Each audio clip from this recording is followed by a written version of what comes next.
Hello and welcome to another episode of Beer Man's No Bull Beer Reviews. Today I have another beer from Dancing Gnome Brewing Company out of Pittsburgh, Pennsylvania. This beer is called Sua Da. I don't know if you see there, it's just a stout.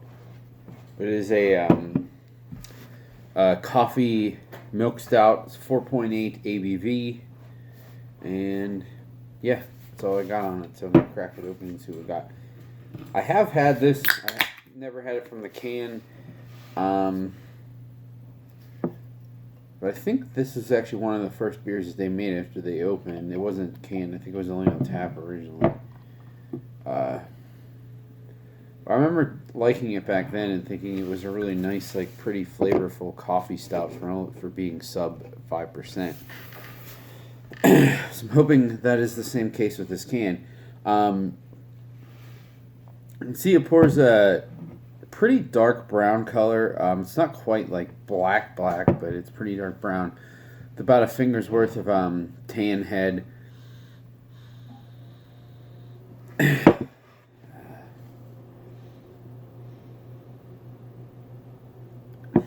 So the aroma is,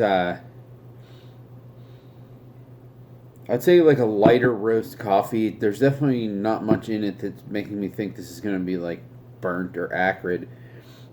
It is like a little metallic though. But I don't really get like any roasted malt. It's all pretty much like coffee.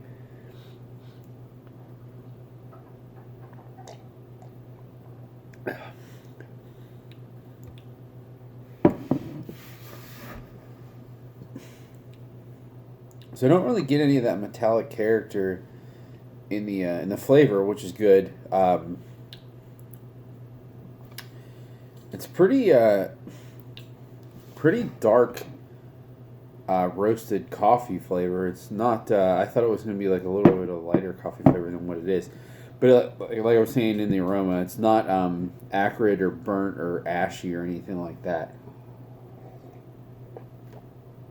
The other problem that you can get with coffee stouts is green pepper flavor, which I'm not getting that in this at all, which is good. And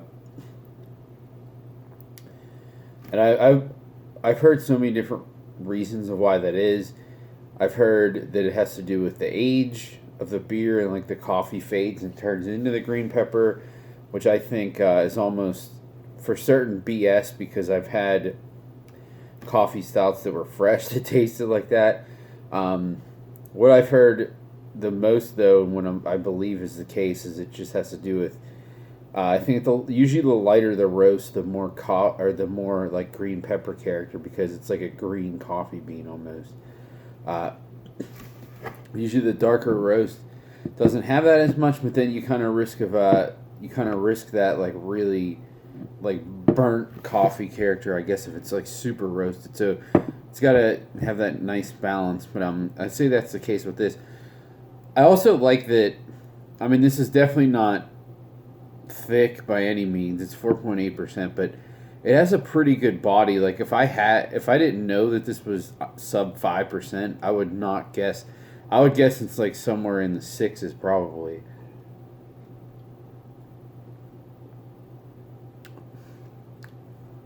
Because it really does have a pretty... I mean, I might even believe this was like 7%, to be honest. It has a pretty substantial mouthfeel for only being 4.8%. So I definitely give it a lot of credit for that, too. It's one of those things that's kind of one-dimensional, but with a coffee stout that's not barrel-aged, especially one that's like lower ABV, you're not going to get as much flavor and presence from the ethanol either. I don't know that really you can get much better than this. Honestly, it's been a while since I had this, but this is better than I remembered having it before. And, excuse me, I'm not going to include like the one Fauna Flora coffee stout they did that was like 2.8% because that is so low that it's like kind of in its own league, and I don't even know how they made that. That beer was just crazy. But this, I don't know.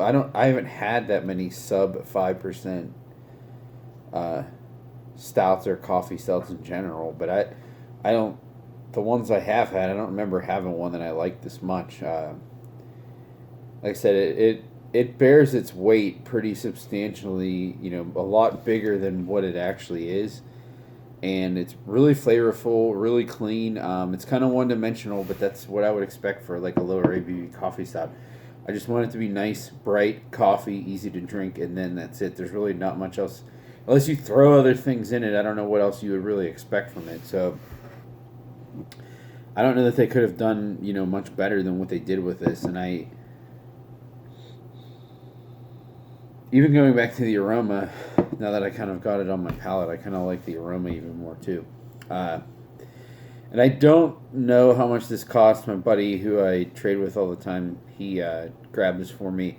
But I think this is a pretty cheap one, because it is a smaller beer, and coffee really isn't that expensive unless you're using some crazy weird coffee.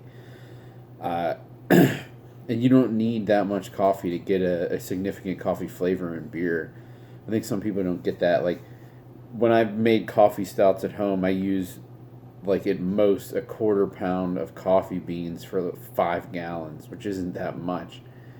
And that gives it a big coffee flavor. So you really don't need that much coffee to get a nice presence of it. But I think this is probably like